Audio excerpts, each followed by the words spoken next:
Alrighty, we're on our way to another Saturday morning Cars and Coffee. This is kind of a crapshoot one. It's at the mall down in Rockville, kind of centered on the corner bakery.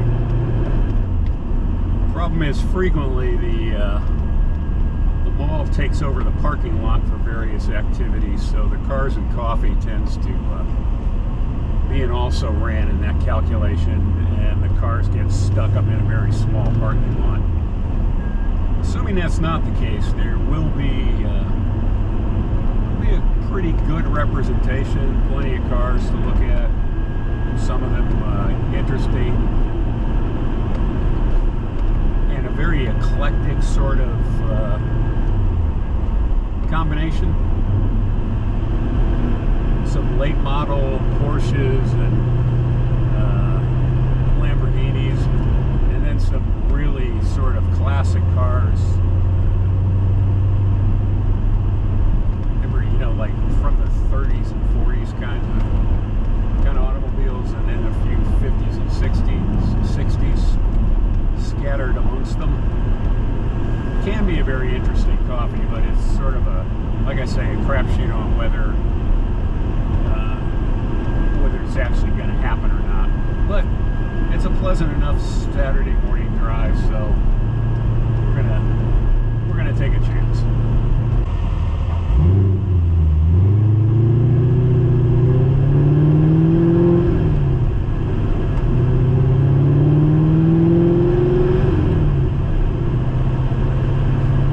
One thing about this Cars and Coffee is that the quickest way to get there is down 270. So it's a little bit of an opportunity to kind of stretch out the engine a little bit and rev it up.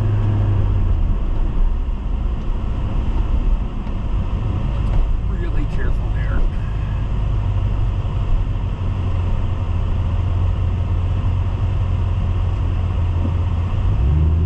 Which is something I don't get to do very often, going to the other Cars and Coffees.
Okay, we've made it out 270. Here's our exit onto Democracy Boulevard. And looking forward to getting to the show.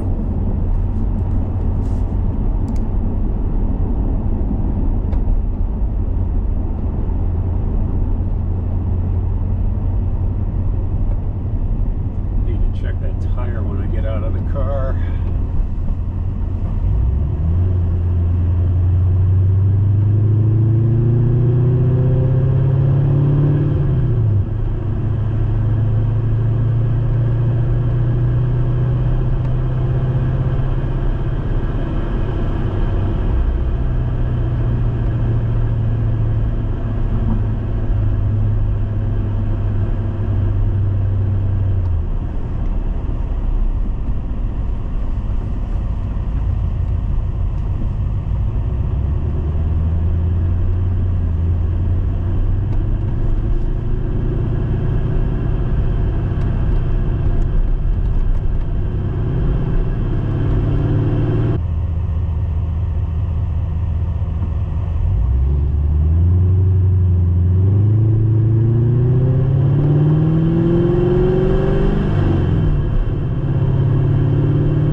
here, but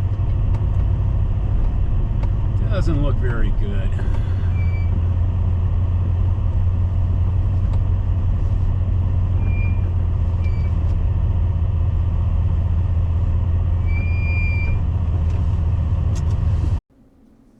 Okay, we're going to start off with a very nice, clean 1964 C2 Corvette. Definitely much loved car. It was exceptionally clean. Had a appears to have a 327, which is probably 310 horsepower engine in it. Very nicely done. Okay, well, you certainly see a lot of C2 Corvettes. You don't see one of these very often. This is a 1938 Packard Super 8 model 1605. It's a convertible, and the styling of one of these is very Art Deco, which was pretty common in the higher end cars of the late 30s, prior to the start of World War II. It's interesting because it's powered by a 320 cubic inch straight 8 engine. Only produced about 130 horsepower, but still you don't see very many straight 8s running around. Okay, up next is probably, well, arguably the most beautiful car ever produced.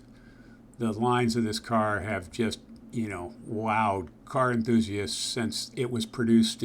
Probably this one's a 1961-2 model. I didn't get the exact number from the guy. When it was introduced, it was probably the premier sports car in the world at the time. Had a really powerful engine for the time, 265 horsepower straight 6 with 3 two-barrel carburetors on it. And all that power only had to move around a 2,600-pound car, so it was the handling was great, and the acceleration was pretty exciting for the day. Okay, here's probably the superstar of this little Cars and Coffee. This is a 2005 Ford GT. It's basically the revival of the 1964 GT that won the 24 Hours of Le Mans. There were only about 4,000 of these vehicles made, so this is a pretty rare car. It's this car would be right at home next to the 2025 supercars. It's got mid-engine with a supercharged V8 that produces about 550 horsepower with 500 foot-pounds of torque. And it's got a 6-speed manual transmission. It can reach a top speed of over 205 miles an hour. By the way, short side note, this car is worth probably over $300,000. Okay, here's a fun one from my formative years. This is a 1970 Mercury Cougar Eliminator in competition yellow. This is they're fairly rare cars. There were only like 2,200 of them built. But unlike others, cars of its time, the graphics package was not all there was to this car. It was they tricked up the suspension a little bit, and they dropped in what they called a Boss 302 engine that produced 290 horsepower with 290 foot-pounds of torque. Very cool car. Very much enjoyed seeing it. And now on to a car that's I appreciate it. Certainly, I could feel the bug that bit this guy. This is obviously a C6 Corvette, but if you look closely, pretty much everything on it's custom somehow. From the taillights to the side markers to the wheels to the tires to the headlights, and also the guy just did a hell of a lot of work on the engine. You'll see it in the next photo here. But it's got move the coil packs, custom intake, etc., etc. Always nice to see somebody else who's been bitten by the same mod bug that I have. Okay, as I was just about ready to pull out, these four guys in reasonably brand new Corvette C8s came wandering into the parking lot, obviously with a lot of noise and fury, because a couple of them had modified exhaust systems on them. Not that they're that quiet with stock ones, but it just four young guys, late 20s probably. Just I think it's a good sign for the kind of automotive enthusiast, Corvette clubby kind of folks to know that things are not coming to an end. A lot of younger guys are getting interested in these cars, and hopefully they'll keep the tradition alive. So that about wraps up this visit to a Cars and Coffee. Again, we're getting into fall, so there are not as many cars at these events as there usually are. But it's still nice to go out there because the diehards will always bring something interesting out.